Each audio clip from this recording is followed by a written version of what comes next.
Okay student, तो ये question number 2 था। इसमें हम लोग को क्या चीज पर पता करना है, इस बार हम लोग को पता करना है कि H2SO4 का वेट कितना है। कब? जब 100 CC 4 molar H2SO4 solution concentration दिया हुआ है तब। बहुत इजी है, आइए सॉल्व करते हैं। As we know molarity capital M equals to क्या हो जाएगा, weight of solute into 1000 by molecular weight of solute into volume of the solution. लेकिन सॉल्यूशन का वॉल्यूम किसमें लेना है, मिलीलीटर में लेना है। चलिए देखते हैं क्वेश्चन में क्या दिया हुआ है। मोलैरिटी दिया हुआ है कितना, 4, तो यहां लिख दिए 4। सॉल्यूशन सॉल्यूट का वेट पूछ रहा है, मतलब H2SO4 का वेट पूछ रहा है, तो WB को रहने दिए, into 1000 upon molecular weight of solute. Solute कौन है, H2SO4। तो आइए रफ में निकालते हैं। H2SO4 का मॉलिक्यूलर वेट निकालना है। निकालने का क्या तरीका होता है, जितने भी एटम प्रेजेंट हैं सभी के एटॉमिक वेट का सम कर देते हैं।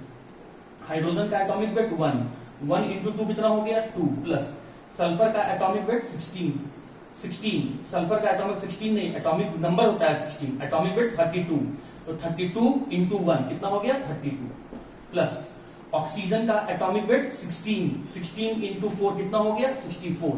आप इसको ऐड करेंगे तो ये आ जाएगा 98 ग्राम पर मोल। मतलब अगर आप 1 मोल H2SO4 लेंगे तो उसका वेट कितना आ जाएगा 98 ग्राम। तो यहां पुट कर दिए 98 इंटू सॉल्यूशन का वॉल्यूम मिलीलीटर में चाहिए, किसमें दिया हुआ है, वही मिलीलीटर में ही दिया हुआ है। सीसी और ml दोनों सेम होता है, तो ये दिया हुआ है आपका 100। अब इसको सॉल्व कर देते हैं स्टूडेंट। तो सॉल्व करने का तरीका क्या होगा, अब तो बहुत छोटे से क्लास का मैथ हो गया। तो देखिए यहां से कैसे सॉल्व करेंगे, क्रॉस मल्टीप्लाई कर देते हैं। तो वेट ऑफ H2SO4 WB बराबर क्रॉस मल्टीप्लाई कर देते हैं 4 इंटू 98 इंटू 100 अपॉन क्या आ जाएगा 1000। सही है, हाँ जी। अब देखिए यहां से ये 20 जो डिनोमिनेटर में है वो न्यूमरेटर के 20 से कैंसिल हो गया। इन दोनों को मल्टीप्लाई करेंगे तो क्या आ जाएगा, 8 4 32, फिर 2 कैरी 3, 9 4 36 और ये आएगा 39 बाई 10। और जब इसको सॉल्व करेंगे तो ये क्या आ जाएगा 39.2। इसका मतलब ये जो H2SO4 का वेट आया वो आया 39.2 ग्राम। तो उम्मीद करते हैं कि क्वेश्चन नंबर 2 भी आपको समझ में आ गया होगा। अब आते हैं स्टूडेंट जो क्वेश्चन नंबर 3 मतलब टाइप 3 जो आपके बोर्ड पर बना हुआ है। चलिए क्वेश्चन क्या कहता है, क्वेश्चन को ध्यान से पढ़िए तभी न्यूमेरिकल बनेगा। न्यूमेरिकल आसान होता है लेकिन उसके लिए जरूरी है कि थ्योरेटिकल पोर्शन थ्योरी जो आपको पढ़ाया गया है बहुत अच्छे ढंग से पढ़ाया गया हो। कहता है कि सॉल्यूशन का मोलैरिटी बताओ कब obtained by mixing 2.5 litre of 0.5 molar urea and 500 millilitre of 2 molar urea solution. देखिए क्या करता है, पहला बार एक कंटेनर लिया, इस कंटेनर में क्या करता है कि यूरिया लेता है स्टूडेंट 0.5 मोलर यूरिया लिया और इसका वॉल्यूम कर दिया 2.5 लीटर। सही है, फिर कोई दूसरा बर्तन है,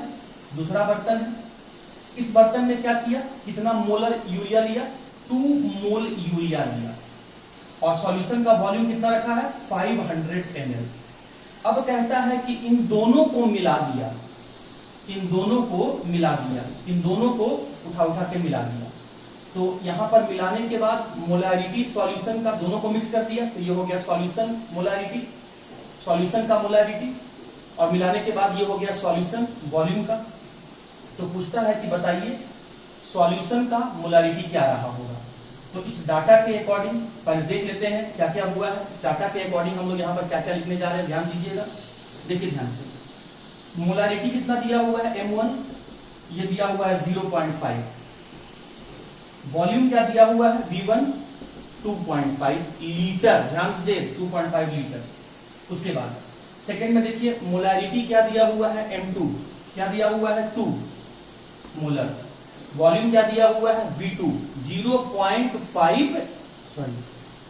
500 ml। अब आपसे पूछ रहा है कि सॉल्यूशन का मोलैरिटी क्या होगा। क्वेश्चन समझ में आ गया स्टूडेंट। चलिए मैं इस डायग्राम को मिटा दे रहा हूं, अब थोड़ा आप ध्यान से देखिए। मोलैरिटी का जरा यूनिट याद कीजिए। तो मोलैरिटी का मैंने आपको यूनिट बताया था मोल पर लीटर, मतलब सॉल्यूट का अमाउंट मोल में चाहिए और वॉल्यूम लीटर में चाहिए। देखिए सॉल्यूट का अमाउंट मोल में प्रेजेंट है, सही है। सॉल्यूट का अमाउंट मोल में प्रेजेंट है, सही है। सॉल्यूट पहला केस में देखिए सॉल्यूशन का वॉल्यूम लीटर में प्रेजेंट है, सही है। यहां सॉल्यूशन का वॉल्यूम मिलीलीटर में प्रेजेंट है, यहां लीटर में, यहां मिलीलीटर में। तो पहले हमको इस मिलीलीटर को लीटर में कन्वर्ट करना होगा। क्या करना होगा? 1000 से डिवाइड कर दिए और 1000 से डिवाइड कर दिए तो ये आ गया 0.5 लीटर। और अब फॉर्मूला लगाइए, क्वेश्चन आसान हो गया। क्या फॉर्मूला अप्लाई करेंगे? M1V1 plus M2V2 equals to MSVS। पहले सॉल्यूशन का मोलैरिटी, पहले सॉल्यूशन का वॉल्यूम, दूसरे सॉल्यूशन का मोलैरिटी, दूसरे सॉल्यूशन का वॉल्यूम। अब इन दोनों को मिलाने के बाद फाइनल सॉल्यूशन का मोलैरिटी, फाइनल सॉल्यूशन का वॉल्यूम। अब देखिए यहां पर स्टूडेंट्स एक बात हम लोग यहां लिख सकते हैं, इसको कहा गया है कि फाइनल सॉल्यूशन का वॉल्यूम। तो इसको तो हम लोग सिंप्लीफाई करके ऐसे भी लिख सकते हैं कि V1 प्लस V2, सही है। चलिए M1 कितना दिया हुआ है? 0.5, वॉल्यूम कितना दिया हुआ है? 2.5, प्लस मोलैरिटी कितना दिया हुआ है? 2, वॉल्यूम कितना है? 0.5, सॉल्यूशन का मोलैरिटी निकालना है। और V1 प्लस V2, V1 क्या है? 2.5, V2 क्या है? 0.5, 2.5 प्लस 0.5, सही है। अब मोलैरिटी ऑफ द सॉल्यूशन क्या हो जाएगा भाई? 0.5 इंटू 2.5 प्लस 2 इंटू 0.5 बाई, इन दोनों को ऐड करेंगे 3 आ जाएगा, सही है। अब देखिए कितना इजी हो गया। Molarity of the solution 0.5 into 25 कितना हो गया?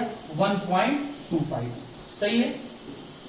प्लस 2 इंटू 0.5 कितना आ गया? 1/3।